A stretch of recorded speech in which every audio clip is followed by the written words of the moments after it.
Chapter 1. The Significance of Ancient Indian History. The study of ancient Indian history is important for several reasons. It tells us how, when, and where people developed the earliest cultures in India, how they began undertaking agriculture and stock raising, which made life secure and settled. It shows how the ancient Indians discovered and utilized natural resources and how they created the means for their livelihood.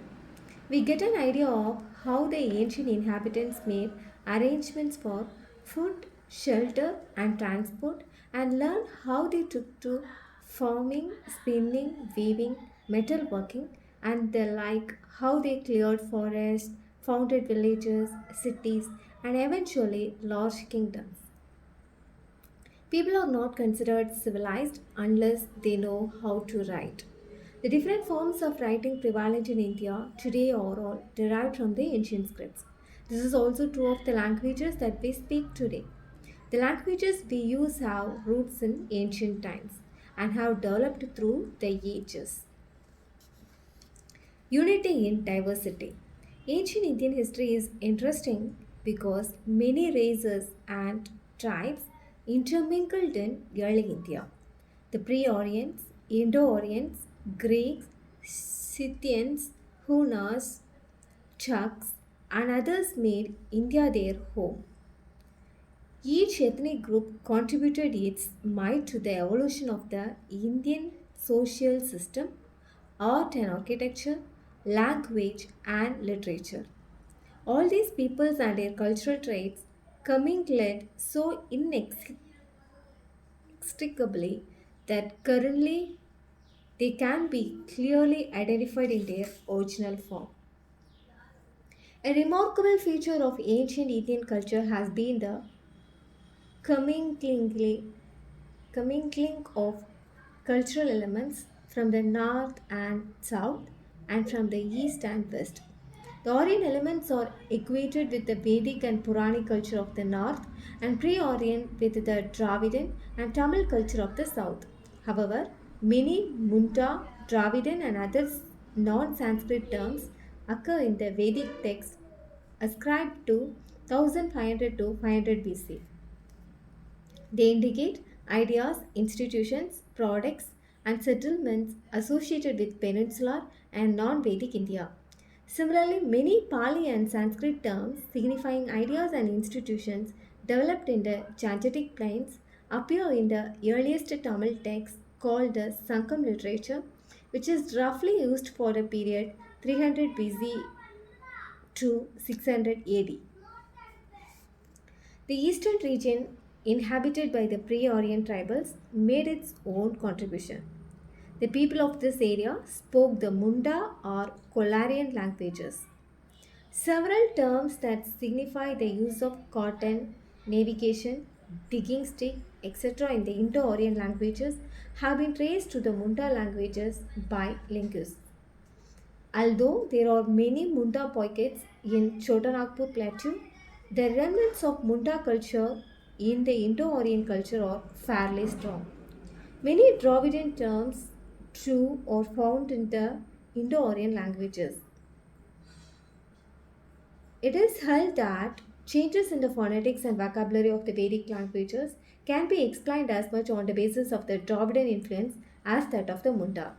India has since ancient times been a land of several religions. Ancient India saw the birth of Brahmanism or Hinduism, Jainism, Buddhism. But all these cultures and religions intermingled and interacted. Thus, though Indians speak different languages, practice different religions, and observe different social customs, they follow certain common styles of life. Our country shows a deep underlying unity despite great diversity. The ancients strove for unity. The Indian subcontinent was geographically well defined, and its geographical unity was supplemented by cultural integration. Though there existed many states, languages, cultures, and communities, gradually people developed territorial identity. The states or territorial units called Janapadas were named after different tribes. However, the country as a whole came to be named Aryavarta after the dominant cultural community called the Aryans. Aryavarta denoted northern and central India and extended from the eastern to the western sea coast. The other name by which India was better known as Bharatavarsha or the land of Bharatas. Bharata, in the sense of tribe or a family, figures in the Rig Veda and Mahabharata. But the name Bharatavarsha occurs in the Mahabharata and post Gupta Sanskrit text. This name was applied to one of the 9 divisions of the earth, and in the post Gupta period, it denoted India. The term Bharati or an inhabitant of India occurs in post Gupta text. Iranian inscriptions are important for the origin of the term Hindu. The term Hindu occurs in the inscriptions of 5th to 6th centuries BC. It is derived from the Sanskrit term Sindhu. Logistically, it becomes H in Iranian. The Iranian inscriptions first mention Hindu as a district on the Indus. Therefore, in the earliest stage, the term Hindu means a territorial unit. It neither indicates a religion nor a community. The ancient poets, philosophers, and writers viewed the country as an integral unit. They spoke of the land stretching from Himalayas to the sea as the proper domain of a single universal monarch. The kings who tried to establish their authority from the Himalayas to Cape Comorin and from the valley of Brahmaputra in the east to the land beyond the Indus in the west were universally prized. They were called Chakravartis.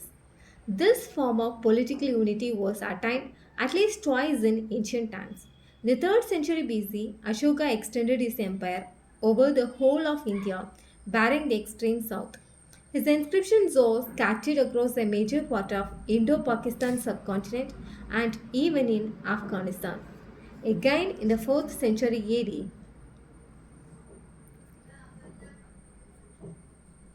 Samudragupta carried his victorious arms from the Ganga to the borders of the Tamil land. In the 7th century, the Chalukya king Pulikesin defeated Harshavardhana, who was called the lord of the whole of North India. Despite the lack of political unity, political formations all over India assumed more or less a single form. The idea that India constituted one single geographical unit persisted in the minds of the conquerors and cultural leaders. The unity of India was also recognized by foreigners.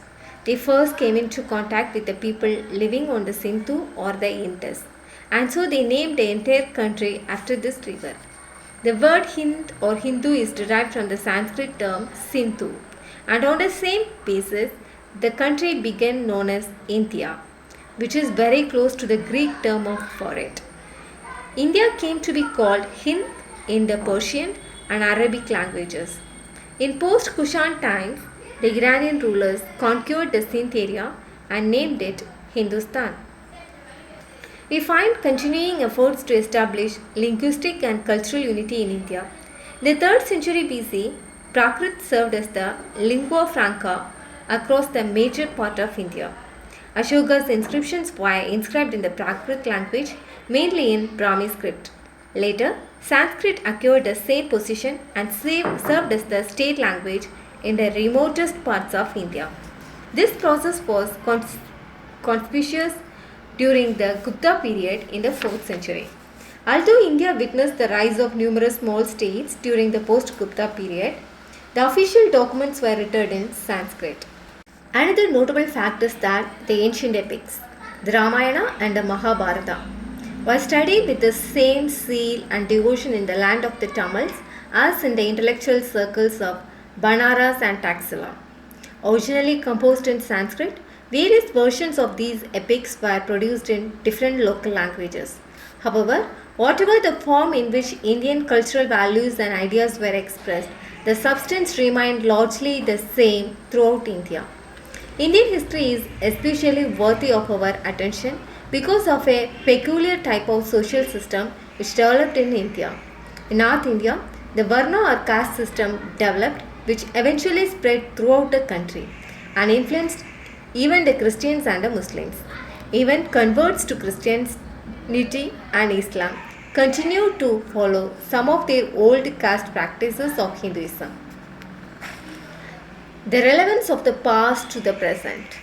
The study of India's past assumes special significance in the context of problems we currently face. Some people clamor for the restoration of ancient culture and civilization, and a substantial number are sentimentally swayed by what they consider to be the past glories of India.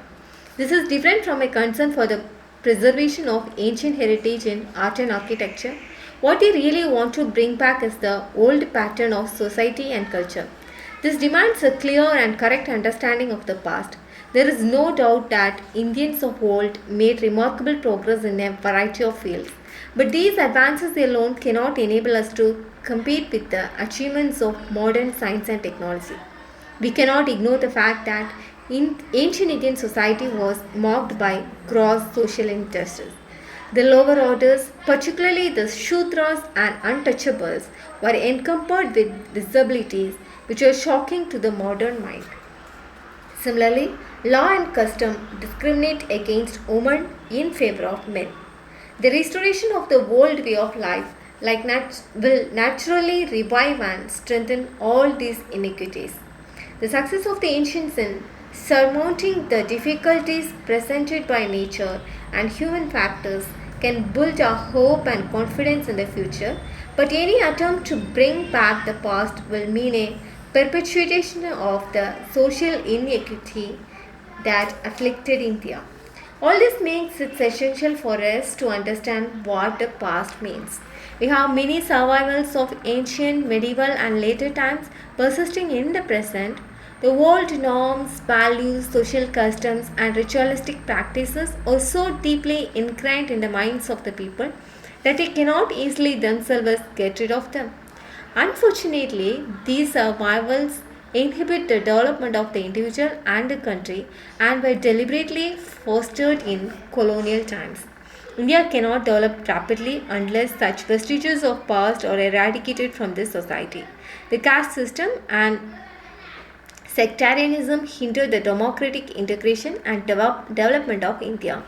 Caste barriers and prejudice do not allow even educated individuals to appreciate the dignity of manual labor and hamper our unification for a common cause. Though women have been enfranchised, their age old social subordination prevents them from playing their due role in society. And this is true to the lower orders of the society. Studying the ancient past helps us to deeply examine the roots of these prejudices and discover the causes that sustain the caste system, subordinate women, and promote narrow religious sectarianism. The study of ancient India's history is therefore relevant not only to those who want to understand the true nature of the past, but also to those who seek to understand the nature of the obstacles that hamper India's progress as a nation. Chronology 1500 to 500 BC, the Dravidian and non-Sanskrit terms found in Vedic texts. 300 BC to 600 AD, Sankham literature, and 3rd century BC, Prakrit as a lingua franca, and 4th century AD onwards, Sanskrit as a state language. Thank you.